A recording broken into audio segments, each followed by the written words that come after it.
నేను ఒక న్యూస్ చూసిన తర్వాత లిటరల్ గా షాక్ అయ్యానండి. టెలి పర్ఫార్మెన్స్ అని ఒక కంపెనీ వాళ్ళు ఉన్నారు. వీళ్ళు ఏం చేస్తారంటే ప్రపంచవ్యాప్తంగా ఉన్న కాల్ సెంటర్స్ అయితే వీళ్ళు ఆర్గనైజ్ చేస్తూ ఉంటారు. ఉదాహరణకి క్లయింట్స్ ఉంటారు కదా, భారతదేశంలో వర్క్ చేస్తూ యూఎస్ క్లయింట్స్ తో మాట్లాడతారు, లేకపోతే యూకే క్లయింట్స్ తో మాట్లాడతారు. ఈ ప్రాసెస్ లో మన భారతదేశ వ్యక్తులు ఇండియన్ యాక్సెంట్ లో మాట్లాడుతూ ఉంటారు, యూఎస్ తో వాళ్ళు కానీ లేకపోతే యూకే వాళ్ళతో కానీ. బట్ వీళ్ళు ఏం చేస్తారంటే ఈ టెలి పర్ఫార్మెన్స్ అనే కంపెనీ వాళ్ళు ఈ ప్రాసెస్ ని మరింత యూజర్ ఫ్రెండ్లీగా చేయాలని చెప్పి ఈ యాక్సెంట్ ని కూడా యూఎస్ యూకే యాక్సెంట్ కింద మార్చేసే విధంగా ఒక ఏఐ టూల్ తీసుకొచ్చారు భయ్య. దీన్ని బట్టి అర్థం చేసుకోండి, మనకు కేవలం ఈ రోజుకు ఏఐ అనేది మన టెక్స్ట్ ఇమేజ్ లేకపోతే టెక్స్ట్ వీడియోస్ మోడల్ గురించి అనుకుంటున్నాం కానివ్వండి, రాబోయే రోజుల్లో మన వర్క్ ప్లేస్ ని కూడా ఏఐ అనేది మార్చేస్తూ ఉంటుంది. సో వీళ్ళు ఏఐ మోడల్ యూజ్ చేయడం వల్ల వాళ్ళకు వచ్చిన అవుట్పుట్ బెస్ట్ రిజల్ట్స్ ఏమంటున్నారంటే వాళ్ళ క్లయింట్స్ ని మరింతగా సాటిస్ఫై చేయొచ్చు అని చెప్తున్నారు. దాంతో పాటుగా మనకి ఎవరైనా ఆఫీస్ లో వర్క్ చేస్తూ మాట్లాడినప్పుడు చుట్టుపక్కల నాయిస్ వస్తుంది, ఆ నాయిస్ ని కూడా ఎలిమినేట్ చేయొచ్చు అని చెప్తున్నారు. ఈవెన్ చిన్న బగ్ సౌండ్స్ వచ్చినా వాటిని కూడా ఎలిమినేట్ చేసేస్తుందని చెప్తున్నారు. సో యాజ్ ఆఫ్ ని ఏఐ మోడల్ వల్ల కాల్ సెంటర్ లో వర్క్ చేస్తున్న వాళ్ళు ఉద్యోగాలు ఏం పోవు, కాకపోతే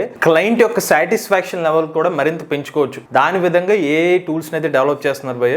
ఇప్పటి నుంచే మీరు ఆలోచించండి, ఏఐ టెక్నాలజీని ఇప్పటి నుంచే నేర్చుకోండి. మన లైఫ్ ని ఖచ్చితంగా ఏఐ టెక్నాలజీనే ఇన్ఫ్లుయెన్స్ భారీగా చేయబోతుంది. అందుకనే మన ఏఐ తెలుగు ఛానల్ నుంచి ఏఐ తెలుగు బిగినర్ కోర్స్ అనేది ఆఫర్ చేస్తాం. మన ఏఐ తెలుగు ఛానల్ ఏ కోర్సులు ఎప్పుడు అందుబాటులో ఉంటాయి. AI Telugu beginner course 10th batch April 8వ తారీఖున స్టార్ట్ అవుతుందండి. ఎవరైనా ఇంట్రెస్ట్ ఉంటే మన ఏఐ తెలుగు బిగినర్ కోర్సులో జాయిన్ అవుదాం అనుకుంటే స్క్రీన్ పై కనిపించే నెంబర్ కి వాట్సాప్ చేయండి. We're taking only limited seats, so late చేయకుండా రిజిస్టర్ చేసుకోండి.